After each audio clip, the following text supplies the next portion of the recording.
চলো তাহলে একটা গল্প শুরু করি, পাহাড় আর বৃষ্টির, সাথে কিছু মেঘের, যারা হঠাৎ করে জানলার ফাঁক দিয়ে কিংবা গাড়ির জানলা দিয়ে গা ছুঁয়ে চলে যাচ্ছে ওই আকাশপানে। কি জানি কি বলতে এসছিল, ওদের ভাষা বোঝা মনে হয় আমাদের কাজ না, তবুও ক্ষণিকের স্পর্শ যেন আমাদের সমস্ত ক্লান্তি ভুলে একটা লম্বা রিফ্রেশমেন্ট দিল। জার্নিটা শুরু হয়েছিল কৃষ্ণনগর থেকে। 9 মার্চ সোমবার বিকেল 5:30টায় ছিল আমাদের বাস। আমরা বাসে করে কৃষ্ণনগর বাস স্ট্যান্ড থেকে চলে গেছিলাম শিলিগুড়ি। শিলিগুড়ি থেকে শেয়ার কারের মাধ্যমে আমরা চলে গেছিলাম মিরিক। রাস্তায় যেতে যেতে চোখে পড়ল বেশ কিছু চা বাগানের, তার সাথে শাল সেগুনের অরণ্য, আর তারই মাঝে গড়ে ওঠা আর্মি বিএসএফের ক্যাম্প। ঢেউ খেলানো পর্বতের পাদদেশের এই সুন্দর তরাই সমভূমিকে অতিক্রম করে গাড়ি চলল মিরিকের পথে। আর এই রাস্তাতেই গাড়ির জানলার ফাঁক দিয়ে পাহাড় প্রথম দেখা দিল আমাদের চোখে। সেগুলো না হয় চা বাগানে ঘেরা পাহাড় কিংবা ধরো ওই জঙ্গলে ঘেরা পাহাড়, সব পেরিয়ে পৌঁছে গেলাম মিরিক। মিরিক থেকে আবার গাড়ি চেঞ্জ করে শেয়ার কারে চলে গেলাম লেপচা জগৎ, যেখানে আজকে আমরা নাইট স্টে করব। তারপর লেপচা জগতে আমাদের প্রথম চা শুরু হলো পাহাড়ের সাথে একটা চিয়ার্স করে। চলো, গল্প এখনও অনেক বাকি, কিন্তু তোমরা সাথে থেকো, অনেক গল্প বলবো। 1 কাপ গরম গরম চায়ে চুমুক দিয়ে বেরিয়ে পড়লাম আমরা লেপচা জগতের আশেপাশের পরিবেশটা দেখার জন্য। এই যে রাস্তাটা দিয়ে যাচ্ছি, এই রাস্তাটা দিয়ে গেলে লেপচা জগতের যে ফরেস্ট বাংলোটা আছে সেটার দেখা মেলে। আর রাস্তার পাশেই এই দেখো সেই রডেডেন্ডন আর বাঁশ গাছ। এই বাঁশগুলো জানো তো রেড পান্ডাদের ভীষণ ফেভারিট। আমি, মিস্টার চৌধুরী, তার সাথে রুদ্রাণী। পাহাড়ি রাস্তা ধরে হাঁটতে কিন্তু রুদ্রাণীর ভীষণ ভালো লাগছিল।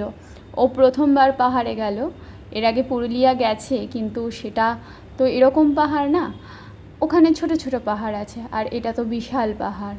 তবে ও কিন্তু এই রকম চিৎপটাঙও হয়েছে, তবে ভয় নেই, এরকম পড়তে পড়তেই তো বাচ্চারা শেখে, ভয় পেয়ে গেলে কি করে হবে। আর এই হলো আসল মজা। দেখেছো মেঘগুলো যেন আমার ক্যামেরাটাকে ছুতে আসছে। মানে ওদের কি দাবি ছিল যে আমার সাথে ওরাও কৃষ্ণনগরে আসবে? তবে কৃষ্ণনগরে কি মেঘ নিয়ে আসা যায় জানি না, তোমাদের কি জানা আছে? আর আনতে পারলে আমি অবশ্যই নিয়ে আসতাম গো, তোমাদের বাড়িটা না হয় পাঠিয়ে দিতাম। আমরা ছিলাম হচ্ছে সালাকা হোমস্টেতে। হোমস্টের নাম্বারটা আমি পিন কমেন্টে দিয়ে দেবো। ভীষণ আদর পেয়েছি, তার জন্য তোমরা যদি লেপচা জগৎ যাও এই হোমস্টেটায় অবশ্যই যেতে পারো। দেখেছো প্রথমে পর্দাটা সরিয়েই কিচেনটা দেখলাম, আর পর্দাটা দেখেছো তো কি সুন্দর।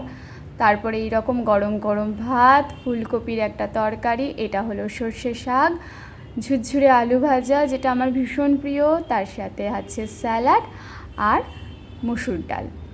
ভীষণ খিদে পেয়েছিল। পাহাড়ের এতটা জার্নি করার পর এই রকম একটা তৃপ্তিকর খাবার না আমাকে অনেকটা ক্লান্তি ভুলিয়ে দিল। আর তার সাথে ছিল ডিম কষা। খেয়ে উঠে একটা লম্বা ঘুম দিলাম, ঘুম থেকে উঠে গল্প বলবো। হাই, আমি এখন আছি, বুঝতেই পেরেছো, কোনো একটা ঠান্ডার দেশে আছি। মানে আমি যেখানে আছি টেম্পারেচার এখন 16 ডিগ্রি। আমি আছি হলো লেপচা জগৎ। এটা হচ্ছে ঘুম থেকে একটু ভেতরের দিকে, সুখিয়া পুকুরির কাছেই। এটা সুখিয়া পুকুরির মধ্যেই পড়ছে। এটা ছোট্ট গ্রাম, একটা অফবিট লোকেশনও বলতে পারো লেপচা জগৎ। খুব বেশি গ্যাঞ্জাম নেই, কিন্তু অসাধারণ। আমার সামনে পুরো পাহাড়, আর এখন রাত্রিবেলা সেই পাহাড়ে ছোট্ট ছোট্ট আলো জ্বলেছে, আর সেই লাইটসগুলো একদম জ্বলেছে যখন দূর থেকে মনে হচ্ছে তারারা সব নেমে এসছে, মানে উপত্যকার যে ভ্যালিটা আছে ভ্যালিটাতে নেমে চলে এসছে। চলো দেখাই তোমাদের। ওই যে দূরে দেখতে পাচ্ছ, ওই দূরে, হ্যাঁ জুম করে দেখালাম, ওইটাই বলছি। ওই পাহাড়ের কোলে যে আলোগুলো জ্বলছে ওগুলো আসলে দার্জিলিং শহরের রাস্তার, বাড়ির, হোটেলের ছোট ছোট আলো, যেগুলো পাহাড়ের মধ্যে মনে হচ্ছে একাধিক জোনাকি বা তারারা নেমে এসছে। এতই অপূর্ব না, এটা দেখতে আমার ভীষণ ভালো লাগছিল। আর এই হলো লেপচা জগতের সন্ধেবেলার ভিউটা। কি কোজি আর ড্রিমি না, আমার তো মনটাই ভরে গেল একটা ঘুম দিয়ে উঠে এইরকম একটা দার্জিলিং চা আর এরকম একটা ভিউ, সাথে special momo, pakora, Tibetan thukpa, Chinese soup, সমস্ত রকমের পাহাড়ি খাবারের একটা পসরা সাজিয়ে সন্ধেটা কাটিয়ে ফেললাম। দাঁড়াও, আরও গল্প করব, আসছি আমি। সন্ধ্যের একটা পাহাড়ি স্ন্যাক্সে পেট ভরিয়ে আমরা বেরোলাম একটু পাহাড়ি রাস্তায় হাঁটতে। বেশ রাত্রি হয়ে গেছিল। পাহাড়ে অবশ্য সন্ধে মানেই রাত, কারণ সূর্য ডুবলেই সেখানে না জনমানব শূন্য একটা নিস্তব্ধ পরিবেশ বিরাজ করে।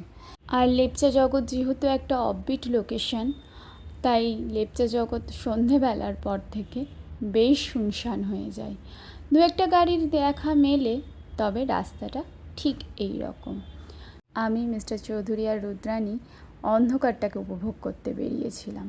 ভীষণ সুন্দর লাগে আমাদের এই অন্ধকারটা। এই দেখো, তাকাও। কোথায় এসছিস তুই বলতো? বলে পাহাড়, বলে লেপচা জগৎ, পাহাড়ে।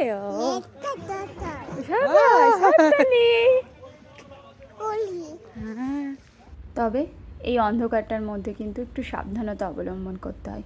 পাহাড়ি কুকুরগুলো কিন্তু রাস্তার ধারে ঘুরে বেড়াচ্ছিল, বেশ কিছু পাহাড়ি লোকজনও ছিল। আর এই অন্ধকারের মধ্যে হোটেলের লাইটসগুলো দেখতে পাচ্ছ, কি সুন্দর লাগছে তাই না? এটা দেখার জন্য আরও বেরোনো। বাকি গল্প করছি, চলো আগে রুমে যাই। লেপচা জগতে এইটা আমাদের প্রথম সকাল।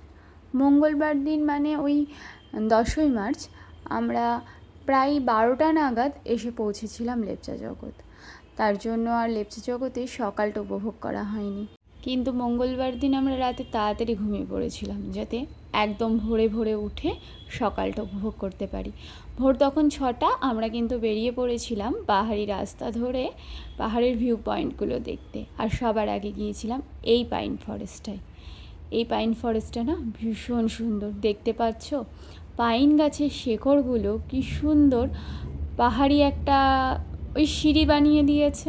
প্রকৃতি এতটাই সুন্দর।